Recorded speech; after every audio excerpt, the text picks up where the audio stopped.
Two teams sit atop the standings in 2-5A for now, but what is to come this next week? Hello, everyone, and welcome to Football Fever, brought to you by LISD TV and LoneStarVarsity.com, your source for high school football here on the South Plains. I'm Travis Cram, and joining me, as always, is George Watson of the Avalanche-Journal. And, George, it started with Midland getting that tiebreaker, or staying atop the standings with Odessa Permian, that win over Monterey on Thursday night. Yeah, big win for Midland coming in Thursday against Monterey and getting the job done. You know, it was kind of a weird game. You know, it was a game that Midland dominated early, but a big second quarter helped lift Monterey and give them a 17-14 lead, and it looked like they were in control, but then things really started going south for the Plainsmen. They got a fumble down, inside their own 5-yard line. It looked like they were going in for a go-ahead score at a 17-all tie, and then that gets returned 97 yards for a touchdown. Then their next drive, they get stopped on fourth down, which Coach Morton admitted he probably should have kicked a field goal and give his team a chance.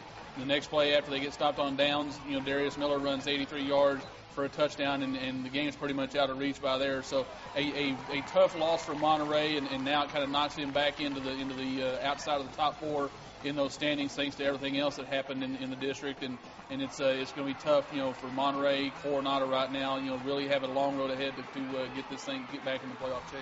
We talked about Darius Miller, and he had 16 carries, 196 yards, and a score. But for the most part, you and I kind of talked about this. They controlled him for the most part of that game with Monterey's defense. Yeah, they did. I mean, you're sitting there in the third quarter, and he's got 116 yards, and you're saying, well, how is that containing him? Well, I mean, the thing is with Darius Miller is you don't want to give him the ability to make the big play and run off 50, 60 yards and get in the end zone like that. And for the most part, the Plainsmen had done a good job. He'd gotten some 10, 15, 20-yard runs, but nothing really big play-wise that would really kill Monterey until that 83-yard run. So it was Monterey's defense did a good job.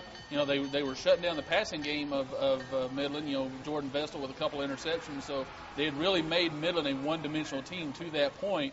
It's just when Miller got loose, that's where he got a big chunk of his yards and kind of extended the stats out a little bit. Yeah, right, and then one team that's going to have to worry about Darius Miller this weekend is Coronado. They took on Lubbock High this past week, and, of course, it seemed like Lubbock High might get that win when it was at halftime, but Mustangs find more of the positive things in the second half. Yeah, Coronado's defense, which I think is going to be the key against Midland this week, really turned up the heat in the second half, held Lubbock High and their talented kids to -7 yards in the second half, and that's really been the key. We talked about Coronado. Excuse me, I'll get the team right here in a minute. Coming out of that Odessa game, they had a lot of questions to answer defensively. Well, I mean, they played well defensively against Midland Lee, even though they lost, and they played well against Lubbock High and got the win there. So I think a lot of the defensive answers or defensive questions are starting to get answered now. Obviously, Midland's going to be a much more talented team this week, and they're having to go on the road to Grande Communications Stadium to do it.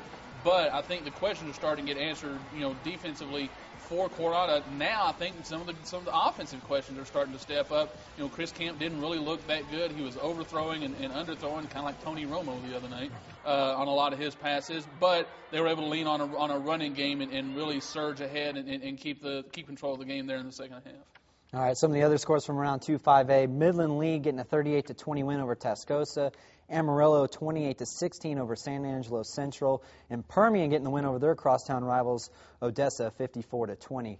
You look at the 2-5A standings now, George. You've got Midland and Permian sitting atop that, but then you've got Lee and Odessa High both with 3-1. Then you got the 2-2 teams right under that. So who's going to need to make a move these next couple of weeks to stay in that hunt? Well, obviously, if they want to make a move soon and get back up in the standings, then Coronado and Monterey have to make a statement this week. Coronado needs to go on the road and get a win at Midland. Monterey has to hold serve at home against an Amarillo team that you mentioned that game against Central. Well, they scored 3 touchdowns in the last, in a 3-11 span over the last 5 minutes to win that ball game. They were down 16-7 and looked like they were heading south against San Angelo Central. So, Monterey's defense has got to step up and stop Amarillo's running game. Coronado's defense has got to do the same if they want to make a stand, because right now, as it seems, I think you got to count Permian and Midland as 2 playoff teams, and then somebody's got to go up there and knock off Midland Lee and Odessa to kind of take over those 3rd and 4th spots. Estacado traveling to play Canyon this past week.